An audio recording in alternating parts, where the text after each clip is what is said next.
What's happening? John from Wrecked. It's Monday night. Um, First off, thank you to everybody who came down to Amityville Music Hall to check us out Friday night. It was a great show, probably our best show, in my opinion. We sounded great. The sound of the room is great too, but it was definitely our best show. Got a lot of good feedback from it.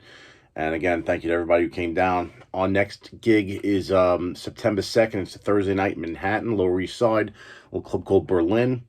So that should be pretty cool. Anybody who listening works in Manhattan, stay around. It's a Thursday night. It's close enough to Friday. You can come check us out. You can see the details on our Facebook and on the Instagram. Somewhere down the Lower East Side. I've been there once before. I don't really remember. A couple of years ago. Anyways, got 5 albums. I went through my collection, just putting some stuff away. I found 5 that I kind of have something to talk about. So here they go. These are 5 records. All right.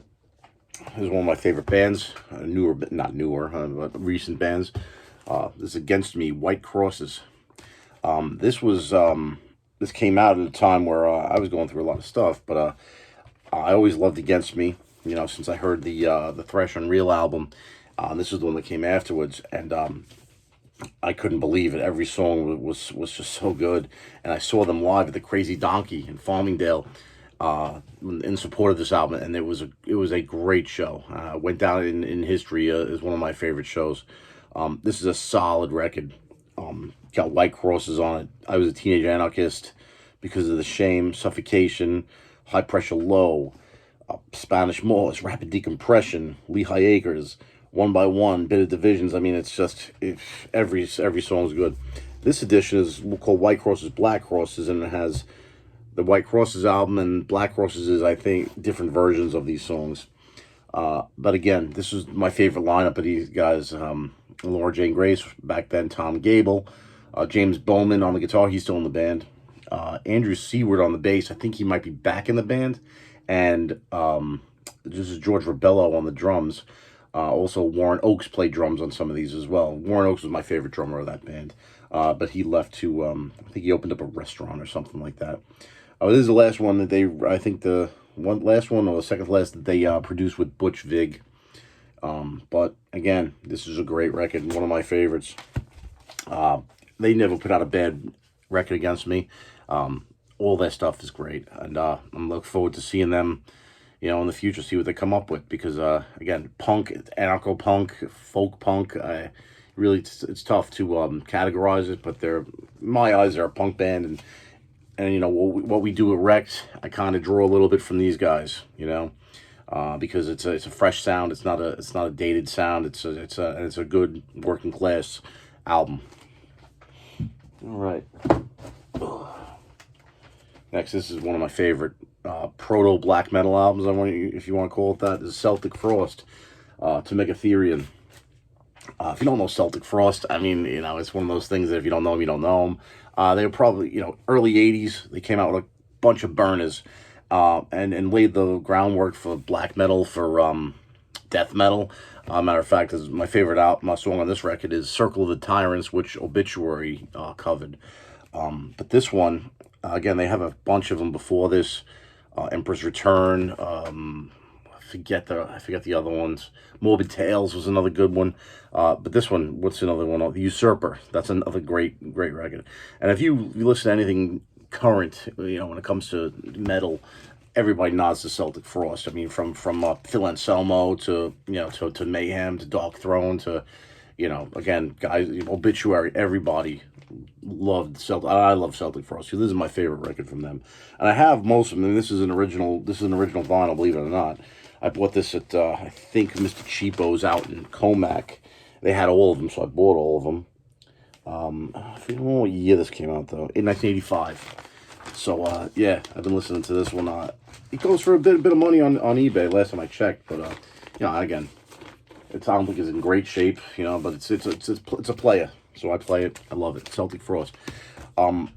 Tal Moria went on to do, he ruined Celtic Frost with an album called Cold Lake. They tried a glam image, and everybody, I mean, it was just like a total revolt. All their fans said, fuck these guys, because they were trying to cash in on, the glam metal that was getting popular in the late 80s. But anyway, Tom Warrior went on to do other stuff. I think he did a band Triptychon or something like that. But this is where it's at. If you Tom Warrior, Celtic Frost, love this shit. All right, yeah, all right. I'm gonna switch gears a little bit. Actually, no, I'll do this one. This is a record. I mean, again, guilty pleasure. You want to call it? People hate them. People love them. Kiss Alive, 1975, I believe this was when I was born. Yeah, 75. My first exposure to Kiss was when I was a real little kid. I had seen Kiss Meets the Phantom of the Park was on TV. If you haven't seen that movie, it's classic.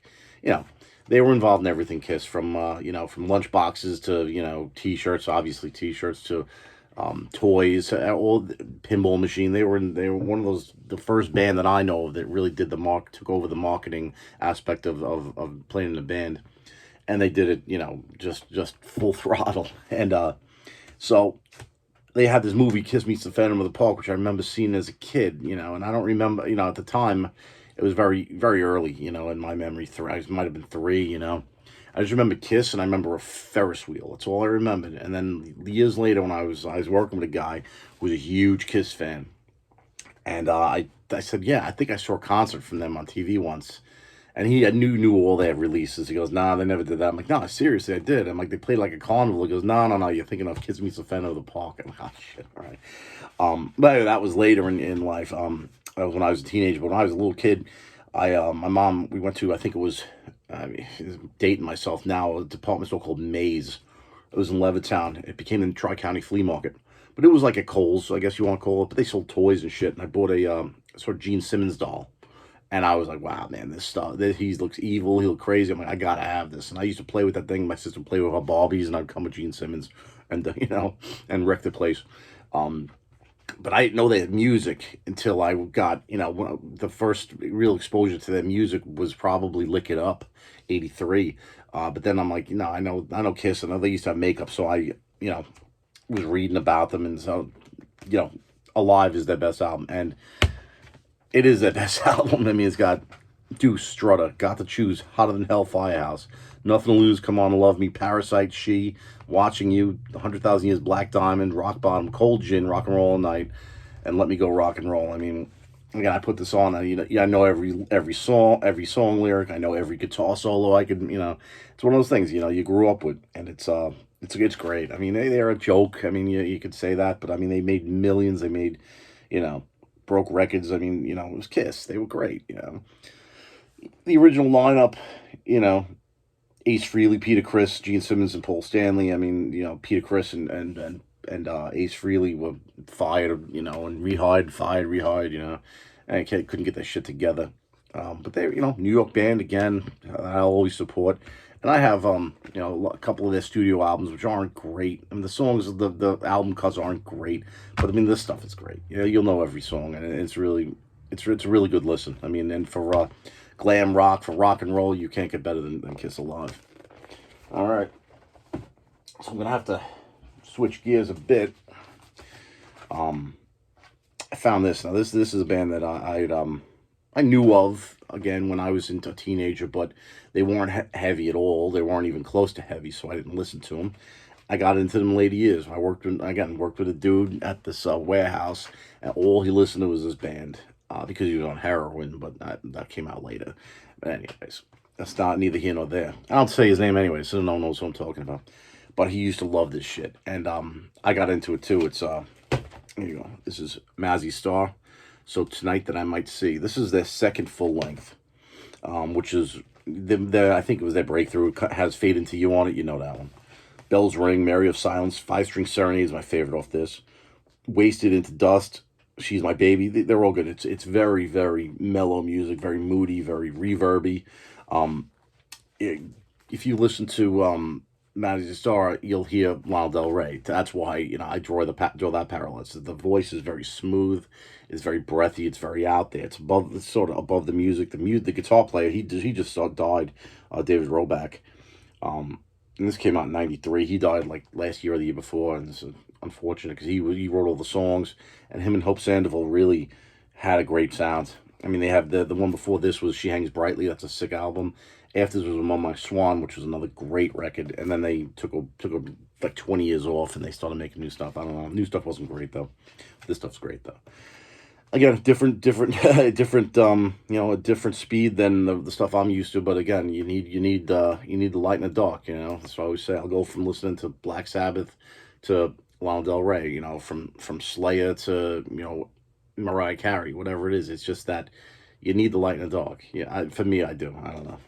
I'm overthinking it, I guess. But all right, and here's the last one. This is my favorite from them. My father was a big fan of this band, and therefore I am. This is Pink Floyd, Animals. Everyone knows Pink Floyd. You know Dark Side of the Moon. You know The Wall. If you followed them in later years, you knew Delicate Sound of Thunder, Division Bell, stuff like that.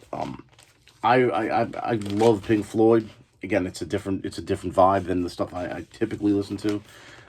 This album only has 5 songs on it, but Pigs on the Wing Part 1, Pigs on the Wing Part 2. That's what starts and finishes this record. But Sheep, Pigs, 3 different ones, and Dogs. Every song is good here. Again, and I know all the lyrics. Great. This is 1977. Again, this is Pink Floyd. You know Pink Floyd. What can I say? I got this at a record show at the down by Massapequa train station because I got it for, of course, the pink vinyl. Right?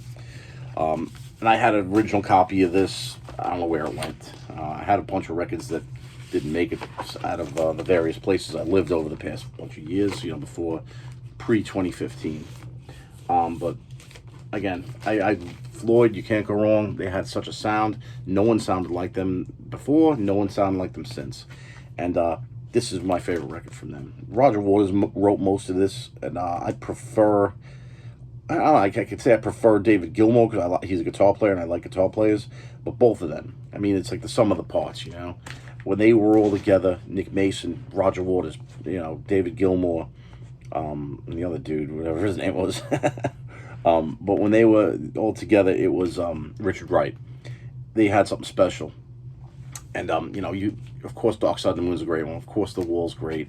And this is my favorite, though. I mean, Uma Guma, I like metal, and they're all different sounding records. That's what's great about Floyd, is they never had, stuck in a rut sound. They always experimented, but always sounded like them. And this, it sounds like Pink Floyd, and this is my favorite. Again, my favorite song off this, there's 5, so it's hard to say. Probably Pigs, 3 different ones. Love it, And I can't. I'll never put this album down. That's for sure. You can take The Wall from me. You can take Dark Side of the Moon. This one I'm holding on to. Well, anyways, those are the five albums from the collection that I was just checking out. Again, anybody who came down to see Wrecked at the Amityville Music Hall, thanks again for coming. It meant a lot to us. We were the oldest band there. It's tough to play with young guys because you realize, I could be their father. Pig Farm was very good. No guitar player, just a bass player, singer, drummer, heavy as fuck, great. Naughty Boys were great. Hard Life was great, and there was a band I didn't see, so I can't comment on them.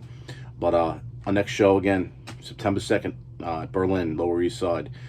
Plan for us, we haven't really discussed it. I'm gonna say I'm gonna do a bunch of shows, and then probably I would say over the winter maybe make another EP. We have.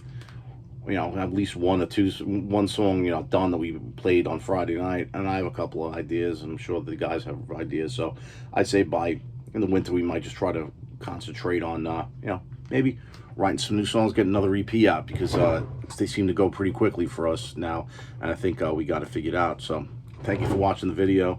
Have a great week. Thank you.